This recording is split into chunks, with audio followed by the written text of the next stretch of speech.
पाकिस्तान चूँकि दुनिया में नंबर 1 पे आ गया शुगर में, तो मैं इसको आखिरी नंबर पे लेके जाऊँ या शुगर ख़त्म कर दूँ। तो मेरा ये एक नारा है कि क्लेम है और हम कर भी सकते हैं। तो इस हवाले से मैं इन दोस्तों से भी बात कर रहा था, गपशप लगा रहा था कि हम शुगर को, अगर कोई मरीज़ इंसुलिन लगा रहा है, शुगर की 5-6 गोलियां खा रहा है, तो वो किस तरह अपना लाइफस्टाइल चेंज करे ताकि उसकी पहले नंबर पे इंसुलिन ख़त्म हो जाए, फिर शुगर की दवाई ख़त्म हो, फिर उसका मोटापा ख़त्म हो और फिर वो तंदुरुस्त बन जाए और 8-9 बीमारियों से बच जाए। ये मेरा आजकल प्राइम अच्छा ऑब्जेक्टिव है। डॉक्टर साहब, उसके लिए मुफीद मशवरे ज़रा इख्तिसार के साथ थोड़े से। इसमें सबसे पहले ये है कि वो चीज़, ये सारी का जो बीमारी है ना, मोटापा हो गया, शुगर हो गया, ब्लड प्रेशर हो गया, कॉग्निटिव दिमाग का फंक्शन हो गया, या कुछ जोड़ों की तकलीफ़ हो गई, ये सारी बीमारियों की जड़ है हाइपर इंसुलिनीमिया। फैटी लिवर इसी से होता है। ये अंग्रेज़ी का लफ्ज़ है, इसका मतलब है कि आपके अंदर ज़रूरत से ज़्यादा इंसुलिन निकल रही है। अब हमने उस इंसुलिन को नीचे करना है, जितना नीचे करेंगे वो हमारी चर्बी या फैट को कम हो जाएगी।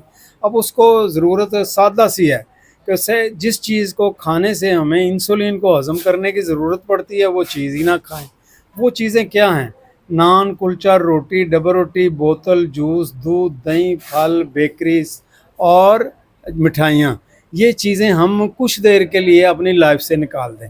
अगला सबसे बड़ा सवाल आता है कि खाएं क्या। एक तो ये है कि हम अपने आप की आदत डालें कि हमने 6 घंटे खाना है, 18 घंटे भूखा रहना है। 6 to 18 का ब्रेक, इसको फास्टिंग कहते हैं हम, लॉन्ग फास्टिंग। अब खाना क्या है? सबसे पहले आप 4 से 6 अंडे खाएं, 6 इसका नाश्ता कर लें, ये आप टाइम का पहला खाना कह लें।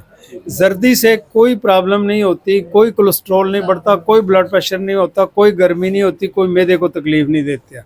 तो इसमें ये सारी साइंस में अब तब्दीली आ गई है। तो ये खाएं, इसके साथ सब्ज़ी कोई खा लें, खीरा, टमाटर, शिमला मिर्च, ब्रोकली, बंद गोभी खा लें, ये खाएं। सलाद बना के खाएं। सलाद में जो है 10 से 12 गिरियाँ बादाम बगैर छिलके के, या 4 से 5 अखरोट डालें उसमें, या उबले हुए चने डाल लें उसमें, या चिकन को उबाल के डाल लें।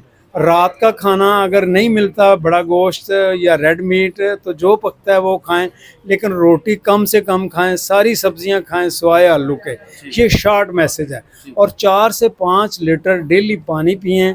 अगर खुदा ना खास्ता उनको कोई दिल की या गुर्दों की या जिगर की बीमारी नहीं है तो इतना पानी ज़रूर पिएं। नींबू पानी पिएं, ब्लैक टी पिएं, ब्लैक कॉफ़ी पिएं, ग्रीन टी पिएं, नमकीन पिएं। अगर आप अपना, और हर नमाज के बाद 10 से 15 मिनट वॉक करें, अपने घर में, सेन में, छत में, कमरे में, जहाँ भी टाइम मिले तो ये आप करें। और मैं अल्लाह ताला की ज़ात के साथ गारंटी से कहता हूँ कि 1 हफ्ते में अपने आप चेंज आएंगे।